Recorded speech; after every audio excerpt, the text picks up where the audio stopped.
Okay, so we are continuing in lesson 7.2 for my grade 11 pre-cal or my grade 11 applied students, sorry. And we pick it up right here defining domain. Domain is all of the possible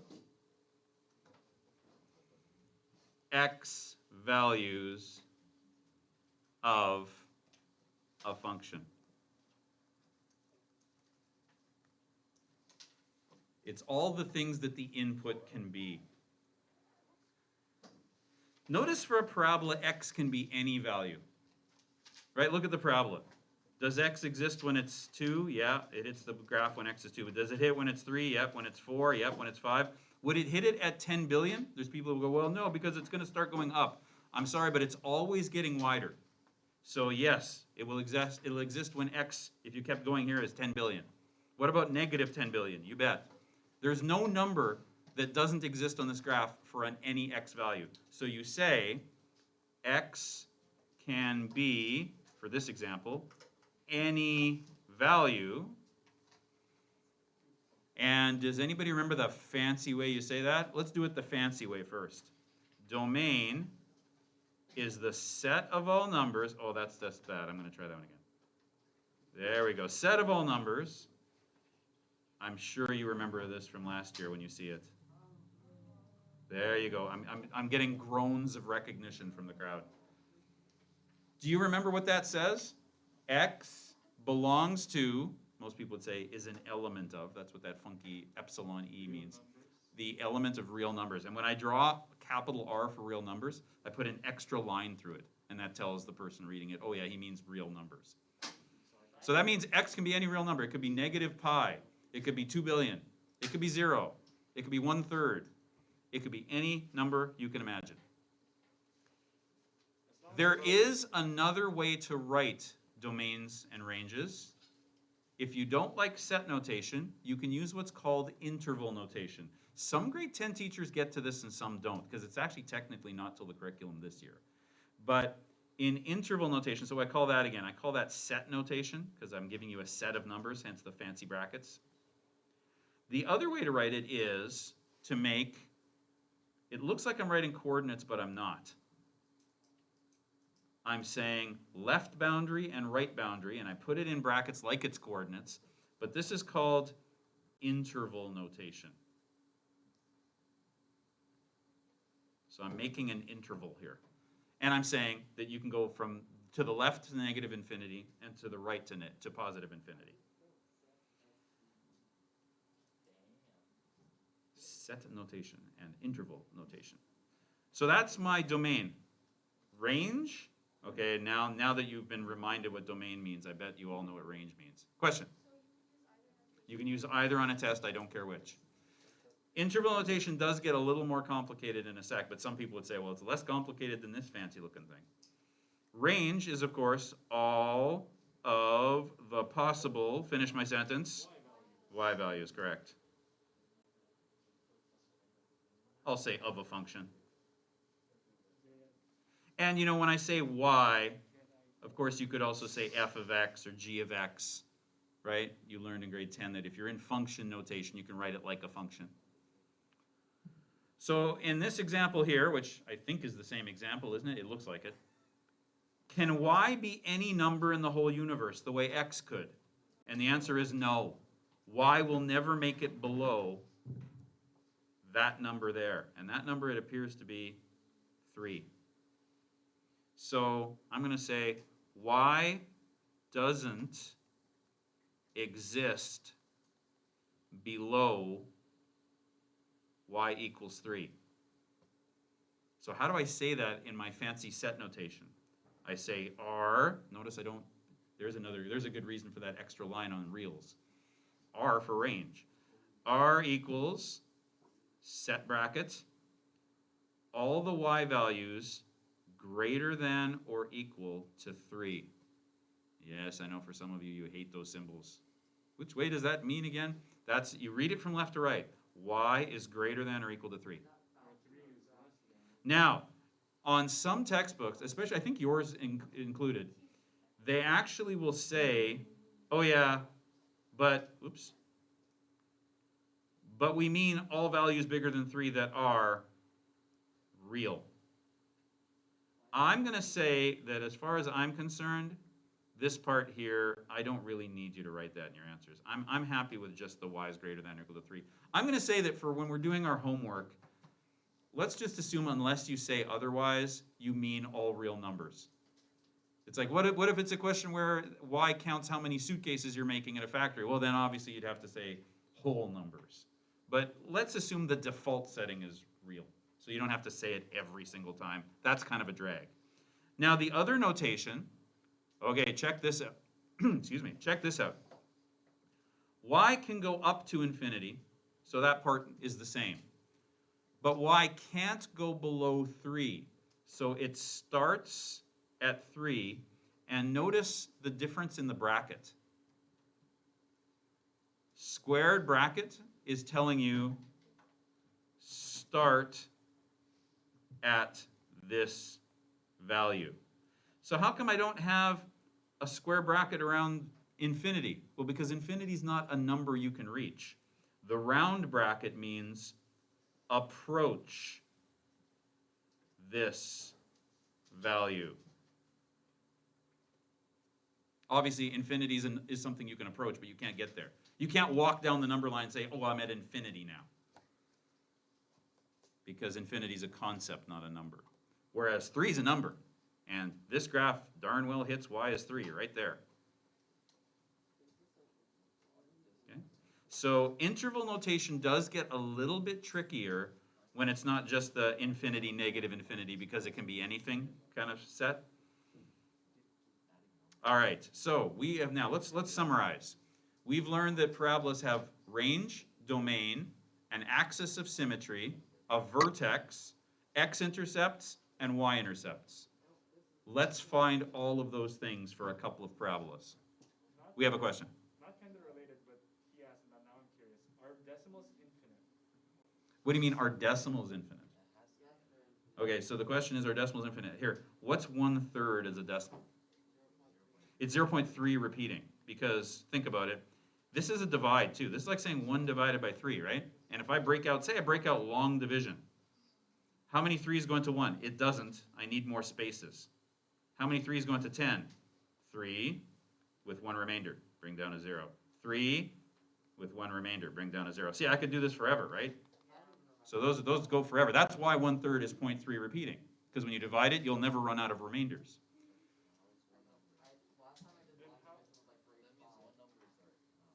That means that there's an infinite number of decimals between any 2 points on a number line. And yes, you're right about that. You could break this distance into infinity decimals, because you could say that there's a 1/2 or a 1/4, and if you like decimals, 0.5, 0.25, right, 25. Somewhere between there is 0.00173. There's infinite decimals in there. Infinity within an infinity, like it says in the book about the cancer kid, right? It's some infinities are bigger than others. What's that book called again? It's about it's young teen adult fiction, so somebody's dying, right? That's what that's all about. It's what's that book called? The Fault in Our Stars. See, I told you. It says that right on the cover of the book, right? That's the big theme of the book. Some infinities are bigger than others. There you go. I'm sure it's a wonderful book, but I haven't read it. All right. That was a good question, actually. Are decimals infinite? Yeah. So are whole numbers, so are natural numbers, so are irrational numbers. And here's the big kicker. Irrational numbers is a bigger infinity than rational numbers. It does. It has to. It does. Okay, anyway. All right. Because some infinities are bigger than others. Question. Irrational numbers is infinitely bigger than rational numbers. It's a bigger infinity. It has to be. Remember, do you guys remember the story about the Infinity Hotel? There you go. Watch the video on that. It explains it really well. I could fit every repeating decimal and every terminating decimal in my Infinity Hotel, but I could never fit my irrational decimals. Not possible. Okay, anyway. All right. Let's summarize everything we've learned in chapter 7.2 here. What's the vertex? You can just read it. It looks to me to be -4, -9. What's its axis of symmetry? The axis of symmetry is the dotted line that splits that in half. And notice it has to share this x value. So it's the equation x equals -4. It is not a coincidence that these two numbers are the same. They'll always be the same. X-intercepts, let's read it. It looks like it has an x-intercept at -10 and another one at +2. So I'm going to say, okay, remember, I have to be kind of a jerk about this. I can write it like this, and I could just list them, but don't put brackets around it. If you put brackets around it, I think you think it's a coordinate. Why do you want brackets at all? No, it's fine. It's fine the way it is. I kind of like x equals. The y-intercept, it looks to me like it's crossing here at -5. Here's the easiest half mark you're ever getting from me. It's a parabola. It always has a domain where x can be anything. I'll use set notation. Well, I'll tell you what, I'll do both. X can be any real number. If you like interval notation better, from -infinity to +infinity. And again, if you're using interval notation, why are those curved brackets? Because you can't reach infinity. What's my range? Well, it looks like y will never go below -9. So in set notation, y is always bigger than or equal to -9. And if you like set notation better, you'd say you start at -9 and you go up to infinity. And that has to be a square bracket or you're doing that type of notation wrong. It is not a coincidence that these two numbers are the same. Don't they kind of have to be? Because you're never going to go below your vertex. Okay? Now that you've seen me do one of those, oh, actually, there's maybe one other thing we can do. What equation is this? We did this a bit yesterday. Well, I can say that it's y equals some a value times x minus -4. Why did it become a +4? Well, it kind of didn't. It's minus a -4, -9. Remember that the equation for a parabola, if you're in vertex form, is a times x minus h squared plus k. So I'm minusing h.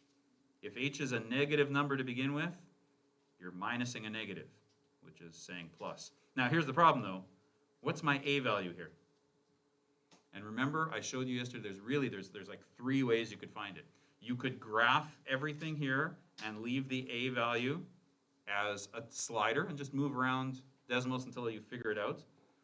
Or you could just say, well, I know, for example, hey, x is 0 when y is -5. So you could plug that in. When y is -5, x is 0. And then you could do a little bit of algebra. What's 4 squared? Well, first of all, what's 4 plus 0? It's 4. What's 4 squared? 16.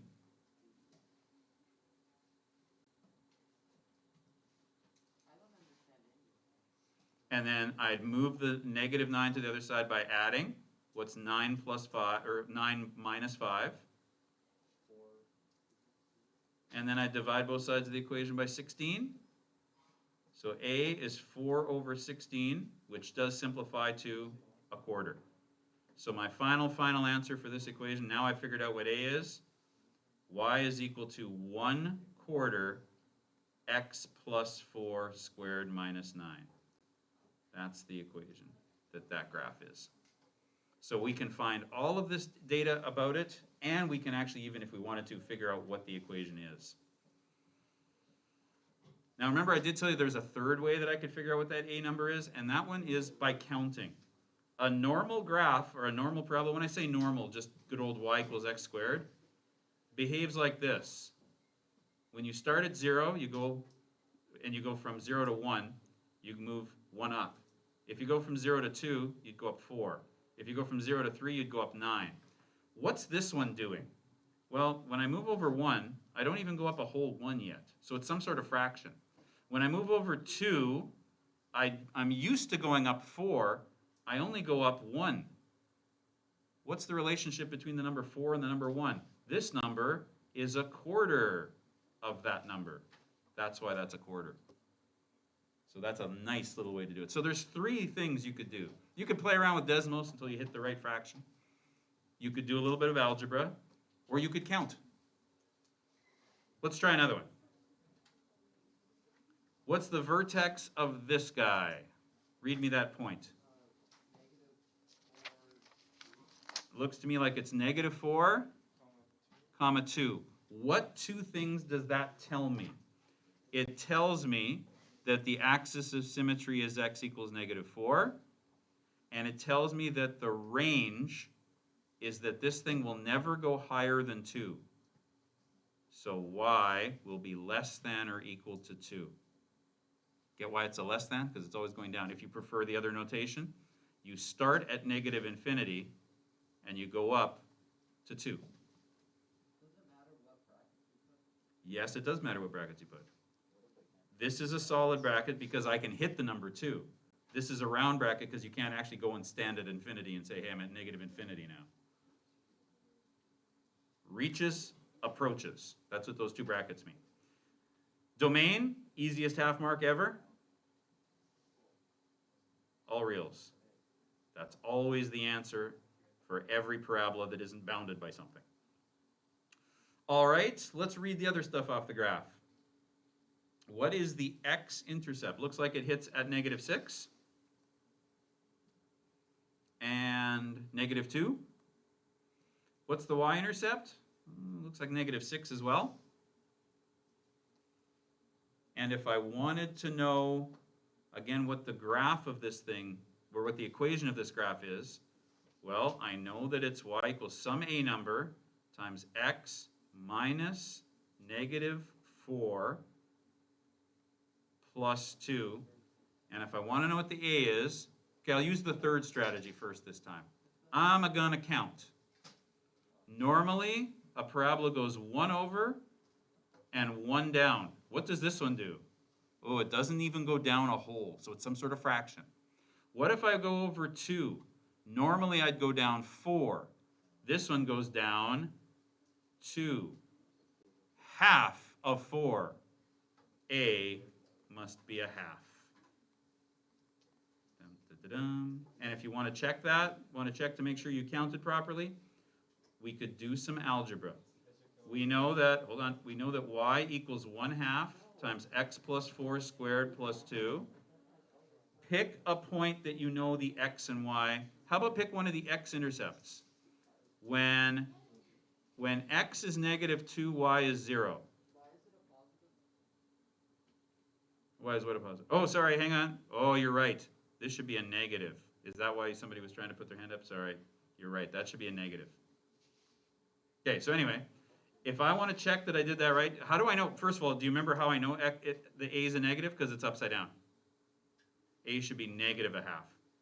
Anyway, let's do the algebra on that. Y equals some number. I already know it's -1/2, but I'm going to check it with algebra. And I'm going to use the point -2, 0. When y is 0, x is -2. So -2 plus 4 is 2. 2 squared is 4. Move the 2 to the other side. Divide both sides by 4. And hopefully you can see that, yes, that fraction is -1/2.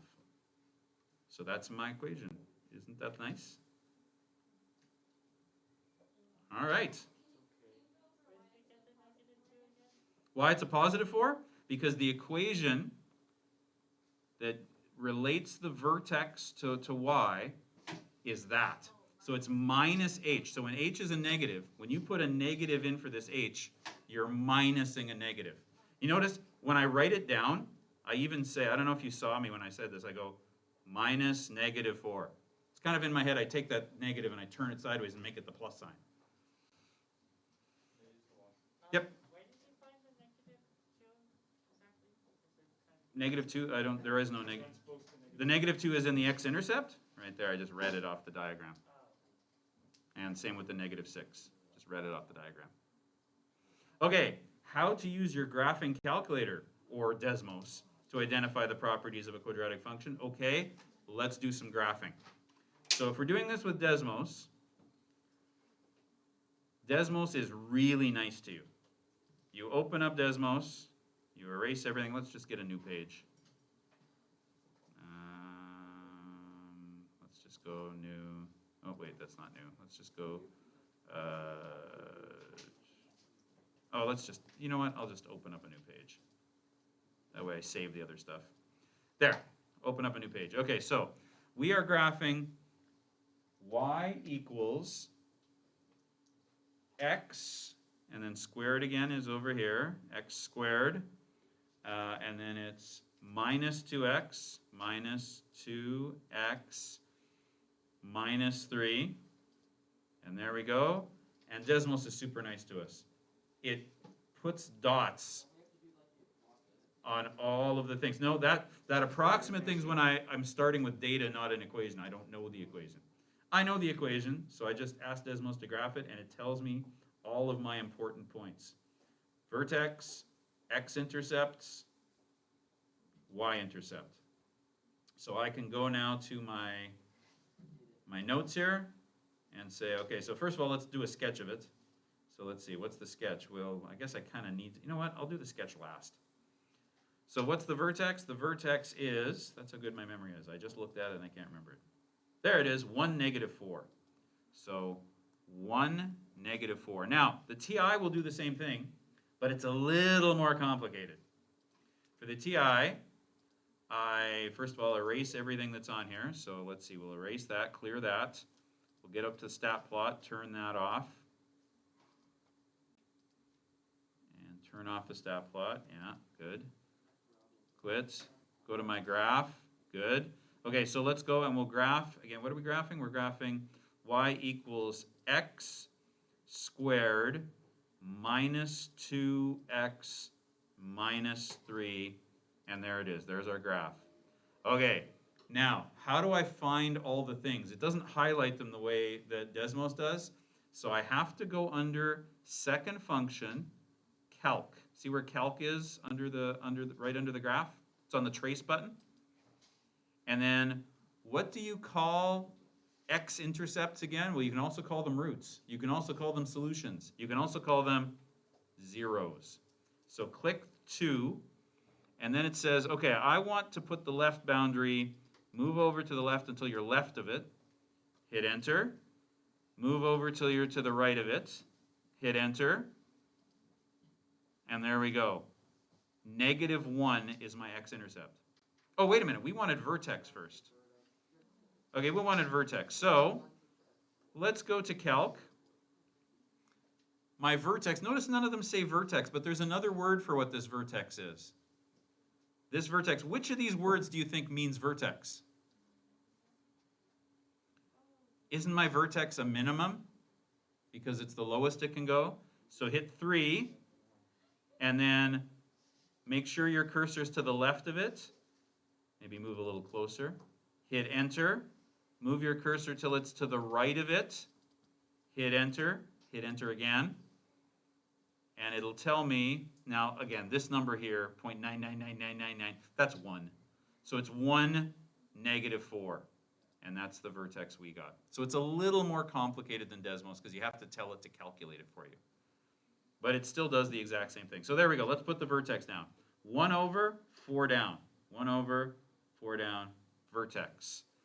For the B part of this question, the axis of symmetry is always the same as the x-coordinate of the vertex. So that's x equals 1. You want to draw it? You always draw your axis of symmetry like it's a dotted line that goes up forever and down forever. Right? It's the mirror line that cuts your parabola in half. X-intercepts. Okay, it says use my calculator. So again, with Desmos, I just go, hey, Desmos, what's the x-intercept? Oh, it's negative 1 and 3. So there it is. That's all there is to it. Negative 1 and 3. For the calculator, It's a little trickier. For the calculator, I have to go again. I go to calc, and I want 2. I want a 0. And I go to, okay, I go to the right of it, or to the left of it. Hit enter. Go to the right of it. Hit enter. And there it is. 3 is the other, and the other one is -1. You do it the same way. So 3 and -1. So let's put that on our graph. -1, 3. And then that's pretty much it I need to graph it, but it does actually want the Y-intercept too.